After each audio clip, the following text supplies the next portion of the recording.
I want to just foreground this conversation with a couple pieces of historical context. Number one, MVP voters vote with history in mind, and it is stupid to pretend that they do not. It is stupid. I've seen some people defending this with well, you just got to go by what's happening this year. That is never how the MVP award has been awarded in any sport, especially not in the NBA. Pretending that they should do that or that they have done that is dishonest. So with that in mind, Jokic will be the 9th three-time MVP. That's iffy, but that's okay to me. He'll be tied with Bird and Magic. He will have more MVPs than Steph Curry, Tim Duncan, or Giannis. He will be the fourth ever person to win 3 consecutive MVPs with Larry Bird, Wilt Chamberlain, and Bill Russell. He will be the first in 34 years in the NBA to win 3 consecutive MVPs. What do you think of that with that context in mind? My thing is Jokic has been phenomenal. I don't want to take anything from him. He is absolutely phenomenal. I think he's a top 5 player in the world. He has, the season he's putting on, it's been one for the ages. But, it goes back to what you said, Mike, about how there's precedents that have been followed. But it seems like we're always willing to bend these precedents or break away from these precedents for white guys, it feels like, right? Because Giannis came up against we can't give this guy 3 straight. He hasn't done anything in the postseason. He came across that, right? But we're willing to bend the rules for Jokic now. We gave Nash 2 straight when I think he probably only earned 1 of those. Kobe deserved 1 of them for sure. Yeah. And that's my whole thing. If we're going to change the precedents, let's change it, without, the white guys who are just, the advanced stat nerds love, because it seems like people are way more willing to go to bat for those guys than say a guy like Giannis. You know what I mean? And it's so blatant. It's so very blatant. If he were to get the MVP, he deserves the MVP. He's been the MVP this year. But like you said, with that context you add to it, there's no way he deserves to be considered in any of that. You know what I'm saying? So like you said, if we're keeping it a stack, like you said, that 3rd MVP, that was Giannis. That was Joker's first MVP. Right.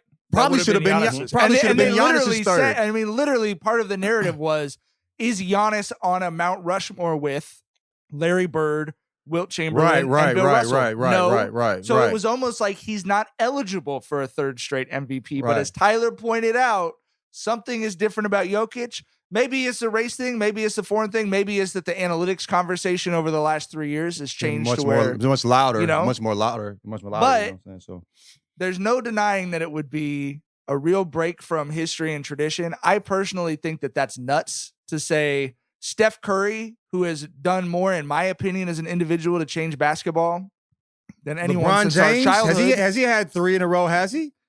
LeBron has not won 3 in a row. I think they gave Michael Jordan did not win 3 in a row. Yeah.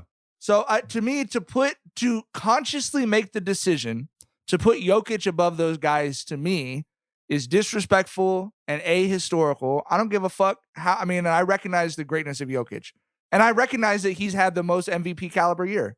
But like I said, I'm personally having this conversation in the context of the way these voters have voted for 60 fucking years in the NBA, right? And that's the part of it that bothers me is, again, if you come see 8-year-olds, 9-year-olds, 10-year-olds playing basketball anywhere in America, they're playing Steph Curry's basketball. They're playing a completely different sport than we grew up watching. That's one human being who changed the game that much. LeBron James, arguably the greatest ever. Michael Jordan, the other person who's arguably the greatest ever. And you're just automatically elevating Jokic over both those guys by doing this. And it honestly feels wrong to me, no matter how easily the justification of this year's statistics would make it to vote for him. Yeah. And the whole thing is this. You cannot say it's just a regular season award. That has never been the lens that we have evaluated MVPs through ever in NBA history. There is a factor in the MVP. It's okay, you are the best player in the world this season. You have to show us something in the postseason as well, right? Like all those guys you mentioned, Wilt, Russell, Bird, they all got a ring or multiple rings in Russell's case during that 3-run MVP stretch. Jokic hasn't even gone to the finals. You know what I mean? So So that's my whole thing here is you can't say that it's just a regular season award. Postseason always factors into it. Fucking like Luka, he'd have those postseasons where he'd go nuts. And he was always kind of a front runner, at the beginning of the season and with the odds because of how crazy he went in the postseason. And they were like, this might be the season where, he really goes nuts regular season and probably does something in the postseason. So they always kind of played a factor in how, he had a head start in the odds. Giannis's falling short in the playoffs, set him back a bit, handicapped him a bit in the MVP race, for his third one that he would have gotten. So that's my whole thing is that you have to, it's never been just a regular season award. We have always evaluated it on basketball is the one sport where one player can influence, the outcome more than any other sport. If you are truly the most valuable player in the world, the best player in the world, you're going to have to show that shit in the postseason. And you talk about the difference between how Jokic is considered versus someone like Braun. Think of the way that people talk shit on Braun losing in the finals. Mm-hmm. Jokic hasn't been good enough to do it. He hasn't been good enough to do it once to lose in the finals once. And I remember when Braun got that fourth MVP in 2013. It was as obvious, arguably the most obvious of his 4 MVPs. Yes, should have been unanimous. 100%. But because he was being elevated into that top 5 with Kareem, Bill Russell, Michael Jordan, and Wilt Chamberlain, no one talked about the statistical basis for that year. What they talked about was, is he worthy of being in that top 5 at this stage of the game? That's what they talked about.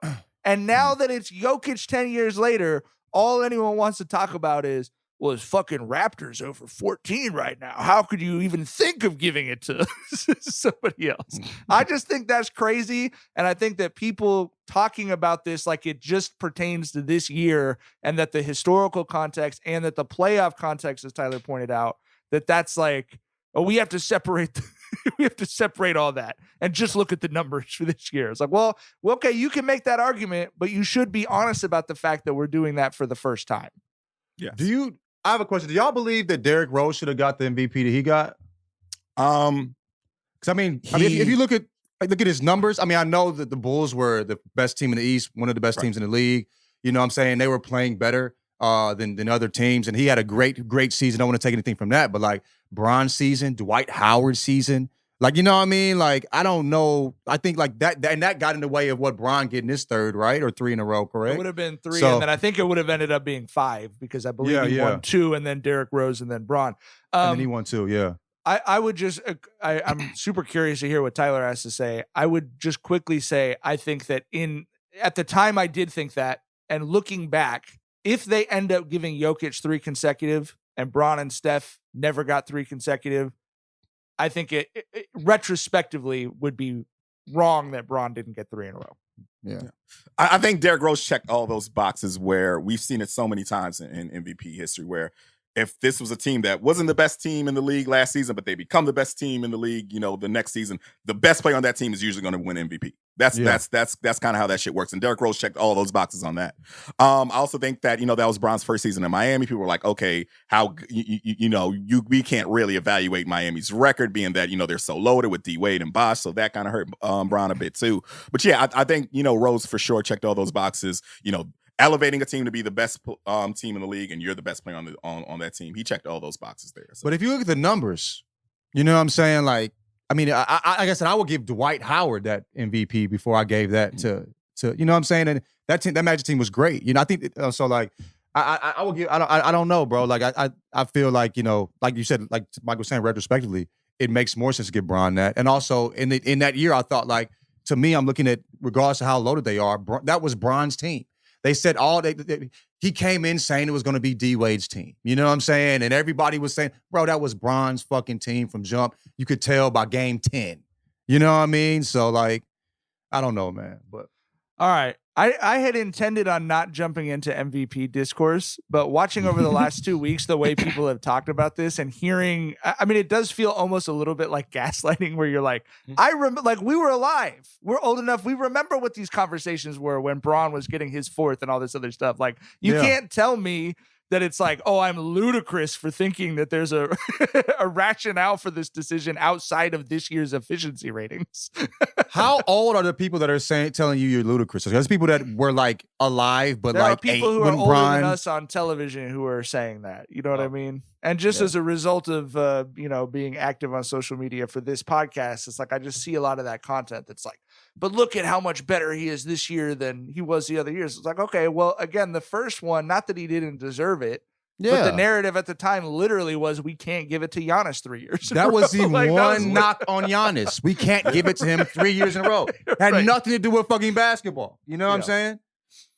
That's my whole thing. I'm fine with us not making the same mistakes in the future that we made in the past, but don't make it with a white man. This is the guy, huh? Yeah, but I'm just gonna say, I'm just gonna hold y'all to this when we come to these crossroads again. Racism. Right? I'm gonna hold everybody to this when we come to these crossroads again with a guy who might not be a favorite of the people who are championing Jokic. Y'all know damn well what I mean by that.